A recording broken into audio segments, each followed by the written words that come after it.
All right, if you're planning on taking a trip soon, listen up, because if you don't have the real ID yet, it will now cost you. People traveling within the U.S. will now face a new $45 fee at airport security starting on Sunday. Officials say that move is meant to push remaining travelers into compliance. The agency says about 6% of travelers still are not using the real ID at airports.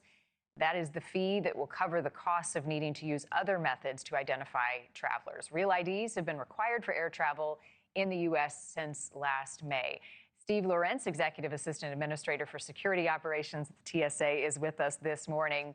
So if people don't have it, what's the process of going through the verification and then paying the fee once they get to the airport? Absolutely. Well, good morning, and thank you so much for having me on.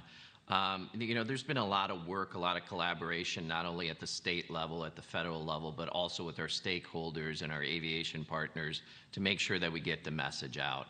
So for whatever reason, the first thing is that we want your viewers to know is to make sure that they go out and block some time at the Secretary of State offices or the DMVs to get their real ID. But one of the things that we wanted to do is, as you stated, there's about 6% of the traveling public today that transit the TSA checkpoint that does not have a real ID compliant driver's license or an acceptable form of ID, just like a passport. So for us, we want to make sure that we provide an option to those customers, the 6% of that population. So TSA Confirm ID is one of those options. It's voluntary. It's not mandatory, and it's important to note that the traveler pays the cost, not the U.S. taxpayer. So you opt in, you complete the requirements in the form. We ask you to bring a government ID with you. Once you confirm the TSA ID process, you will receive a receipt, and we want you to bring that receipt to the TSA checkpoint and present that to a TSA representative, and he or she will process you accordingly. There are a lot of people who have come into compliance and who have the real IDs, but they may be questioning what was the necessity for this, the purpose, and if down the road, if you don't have a real ID or a passport, if without it, you'll be able to travel. So one of the things, as you stated, this law has been in place for over 20 years. This was one of the recommendations from the 9/11 Commission.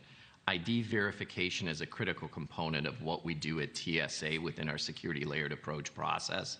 And for us, we want to make sure that the system is secure and safe, but we also want to make sure that we offer a seamless experience for our customers. So security, safety, and overall seamless experience for the customer base. But the most important thing for us is to continue to get the message out, work in a collaboration with our partners, to get the message out for the remaining 6% of the population. But for us, it's a journey, and we're getting close to it, and we continue to make sure that we continue to be forward-leaning in this approach. Thank you for watching. Subscribe below and download our NewsNation app right now on your phone, and you will get fact-based, unbiased news for all Americans.